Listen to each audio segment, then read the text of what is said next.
जंगल के शांत माहौल में मोटल सिल्वानिया किसी आलीशान महल की तरह खड़ा हुआ था। इसी मोटल की एक खिड़की पर एक चोर परेश की चहलकदमी हो रही थी। जय माँ काली, बस आज मैं यहाँ एक लंबा हाथ मारने में कामयाब हो जाऊं, उसके बाद मैं ये चोरी चकारी छोड़ दूंगा। ये कहते हुए वो खिड़की के रास्ते मोटल के अंदर घुस गया। मध्यम कदमों के साथ वो आगे बढ़ रहा था। मोटल में दूर दूर तक शांति फैली हुई थी। इसी मोटल के एक कमरे में कुर्सी पर बैठी हुई एक खूबसूरत औरत कुछ सोच रही थी। तभी दरवाजा खुला और एक आदमी अंदर आया। कैसे आना हुआ जान? कोई गेस्ट आया है क्या? गेस्ट ही है, मोटल में चोर घुसा है। तो इतना डर क्यों रहे हो? तुमको तो पता है ना, हमें वैसे भी आज एक आत्मा की जरूरत है। ये सुनकर वो आदमी रहस्यमयी तरह से मुस्कुराने लगा। तभी परेश के कंधे पर अचानक से कुछ टपका। उसने हाथ लगाकर देखा तो टपकने वाली चीज लाल लाल खून था। उसने चौंकते हुए ऊपर की तरफ देखा तो उसे झूमर पर एक लाश लटकी नजर आई। अभी वो कुछ समझ पाता इससे पहले ही वो लाश उस पर आ गिरी और उसने अपनी आंखों को खोलकर भयानक अंदाज में कहा, अब तू मरने वाला है। ये सुनकर परेश बेहद डर गया।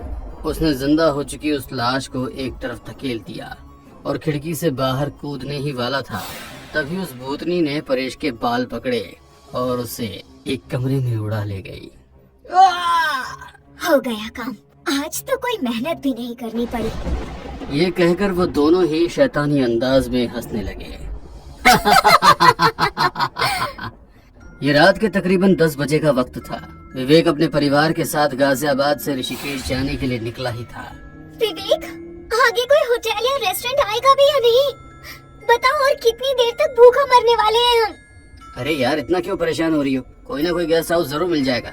कुछ देर आगे बढ़ने के बाद उन्हें एक गेट नजर आया।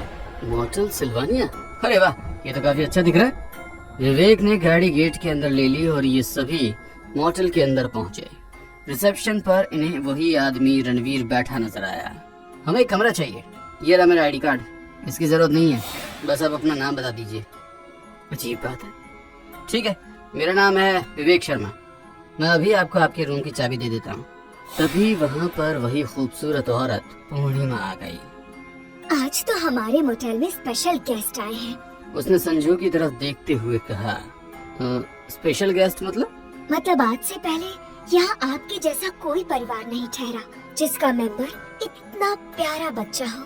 ये कहते हुए वो संजू की तरफ अजीब ढंग से देख रही थी।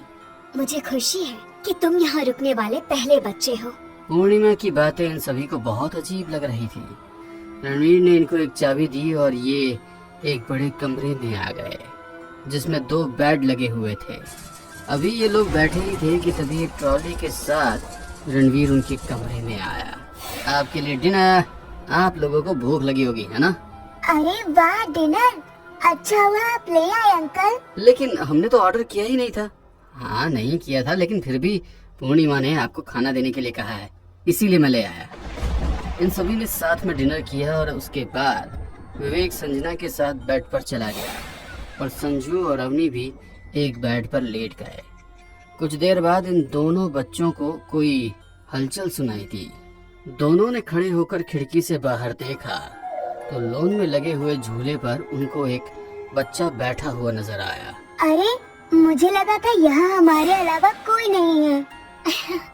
मैंने भी यही सोचा था। दीदी, नींद तो वैसे भी नहीं आ रही, चलो हम भी नीचे चलते हैं, इसके साथ खेलते हैं।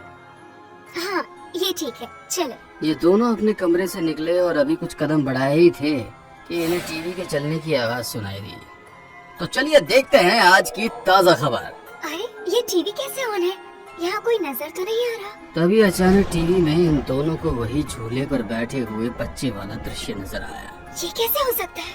वो बच्चा टीवी के अंदर से ही इन दोनों को बड़े ही अजीब ढंग से देख रहा था। तुम दोनों मेरे साथ खेलना पसंद करोगे? आवाज इतनी भयानक थी कि सुनते ही इन दोनों का दिल दहल उठा। तभी एक दरवाजा खुला और अवनी अपने आप ही उस दरवाजे के अंदर खींची चली गई। दीदी! संजू दरवाजे पर पहुंचता उससे पहले ही वो दरवाजा बंद हो गया। उसी मोटल के एक कमरे में एक टीले पर एक 8 साल के बच्चे की लाश पड़ी थी, जिसके सामने पूर्णिमा खड़ी हुई थी और उसे टकटकी लगाकर देख रही थी। मेरे बच्चे, आज की रात मैं तुम्हें जिंदा कर दूंगी। बड़े इंतजार के बाद तुम्हारी उम्र का कोई बच्चा यहाँ आया है। अब तुमको जिंदा होने से कोई नहीं रोक सकता। कुछ साल पहले की बात है। पूर्णिमा इस घर में अपने पति रणवीर और एक 8 साल के बेटे दीपू के साथ रहती थी। एक रात जब ये दोनों सो रहे थे तो दीपू खेलने के लिए जंगल में चला गया। जंगल में काफी अंदर जाने के बाद दीपू को अपने सामने एक औरत खड़ी हुई नजर आई, जो उसे पास बुलाने का इशारा कर रही थी। आंटी, आप कौन है? उस औरत के हाथ में एक गोल सा मोती था जो बहुत चमक रहा था। दीपू उस औरत के पीछे पीछे हो लिया और वो उसे एक झोपड़े के अंदर ले गई। वहां जाने के बाद अचानक से उस औरत ने अपने चेहरे से घूंघट हटा दिया, जिससे दीपू ने उसका भयानक चेहरा देखा। उसने अपने तेज दांत दीपू की गर्दन पर गड़ा दिए। सुबह जब पूर्णिमा और रणवीर जागे तो उनको दीपू घर में नहीं दिखा। फिर काफी ढूंढने पर उनको जंगल में उनके बेटे की लाश मिली, जिसके शरीर में नाम मात्र भी खून नहीं था। ये दोनों उसकी लाश को घर ले आए और फिर ये एक तांत्रिक से मिले। अगर तुमको अपने बच्चे को जिंदा करना है तो शैतानों के देवता की उपासना करनी होगी। मैं एक विधि तुमको बताता हूँ। वो करने के बाद शैतान कुछ बुरी आत्माओं समेत तुम्हारे घर के अंदर पास कर लेगा और फिर हर 7वें दिन उसे एक इंसान की आत्मा चाहिए होगी। मतलब वो हर सप्ताह एक इंसान की जान लेगा और जिस दिन तुम्हारे बच्चे की उम्र का कोई बच्चा तुम्हारे घर में आएगा तो वो उसे मारकर तुम्हारे बच्चे को जिंदा कर देगा। मैं ऐसा करूंगी। अपने बेटे को मैं वापस ला कर ही रहूंगी। लेकिन ध्यान रहे, जिंदा होने के बाद तुम्हारा बच्चा पहले जैसा मासूम नहीं रहेगा। उसमें कुछ भी बदलाव आ सकते हैं। ये सुनकर भी पूर्णिमा बस चुप ही रही। पूर्णिमा ने जो विधि कर ली थी और शैतान को अपने घर में बुला लिया था, फिर उसके बाद उसने इस घर को एक मोटल बना दिया और जो भी गेस्ट यहाँ रुकता, शैतान और उसके साथ रहने वाली आत्माएं उसे खत्म कर देती। संजू बाहर खड़ा हुआ अभी भी दरवाजा ही पीट रहा था कि तभी उसने देखा कि दरवाजे से खून बहता हुआ नजर आ रहा है। उसे देखकर वो डर गया और भागकर अपने पेरेंट्स के पास पहुंचा। मम्मी मम्मी जल्दी मेरे साथ चलो, दीदी एक कमरे में बंद हो गई है। क्या? ये तीनों भागकर उसी दरवाजे पर पहुंचे तो वो धड़ाम से अपने आप खुल गया। उन्होंने ऐसा मंजर देखा जिसने उनके दिलों को दहला दिया। एक भयानक शैतान उसकी लाश के पास बैठा था और उसने कंधे से मांस नोच नोच कर खाना शुरू कर दिया था। तभी वो शैतान तेजी से इनकी तरफ भागा और उसने विवेक का सिर धड़ से अलग कर दिया। विवेक! संजना और संजू एक पल को संत रह गए, जैसे इन दोनों की जिंदगी ही खत्म हो गई हो। तभी एक भयानक आत्मा ने संजना के बाल पकड़े और उसे घसीट कर एक कमरे में ले गई। संजू अब खुद को अकेला पाकर कुछ समझ नहीं पाया कि उसे क्या करना चाहिए, इसलिए वो भी एक कमरे में भाग गया। संजना जिस कमरे में आई थी वहाँ चारों तरफ अंधेरा और सन्नाटा छाया हुआ था। वो भयानक आत्मा संजना के सामने खड़ी थी। मुझे छोड़ दो, कौन हो तुम? मैं यहाँ से चली जाऊंगी। तुम यहाँ से कहीं नहीं जाओगी, तुम यहीं मेरे साथ रहोगी, मेरी तरह एक आत्मा बनकर।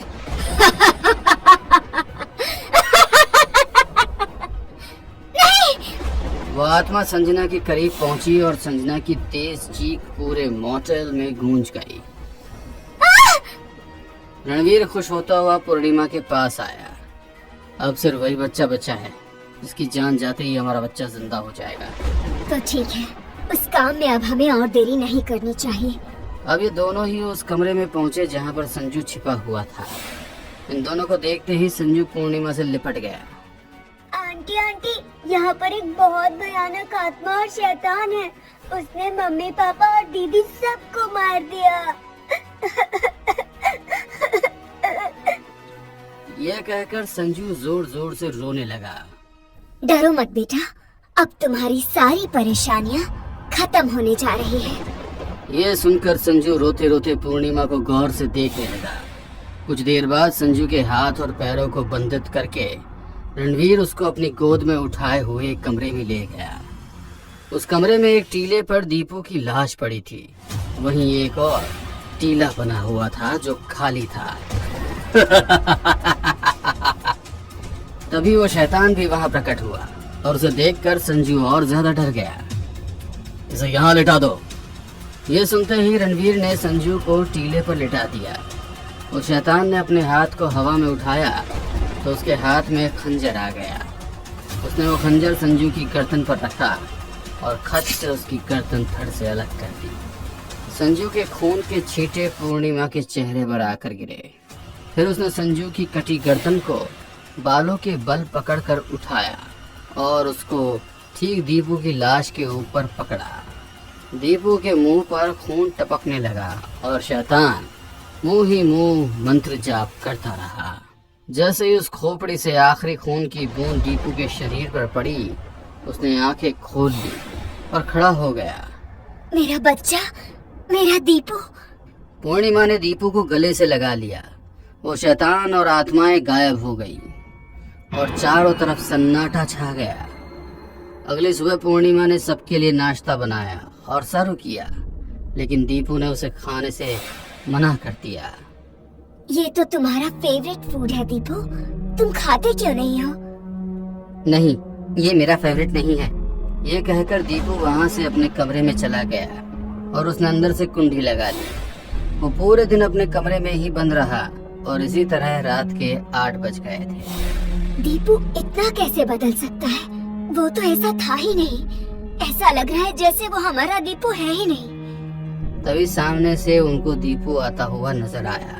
दीपू, तुम पूरे दिन कमरे में बंद क्यों थे बेटा? बताओ बताओ मुझे, तुम्हें क्या हो गया है? इस पर दीपू की आंखें लाल लाल चमक उठी और वो भयंकर आवाज में बोला, क्योंकि दिन के उजाले में मैं कोई शिकार नहीं कर सकता। ये आवाज सुनकर ये दोनों ही डर गए। दीपू ने रणवीर पर हमला बोल दिया और उस पर भूखे शेर की तरह टूट पड़ा। ये मंजर देखकर पूर्णिमा की धड़कनें मानो रुक सी गई। तभी शैतान और वो आत्मा फिर से वहाँ प्रकट हो गए। शाबाश मेरे बच्चे, शाबाश। माँ, आप मेरी माँ हो, लेकिन अब से मेरे असली पिता यही है। मैं शैतान और आपका बेटा हूँ। अब आपकी जिम्मेदारी है कि हर दूसरे दिन आप मेरे लिए एक इंसान का प्रबंध करें, वरना मैं आपको भी खत्म कर दूंगा। नहीं!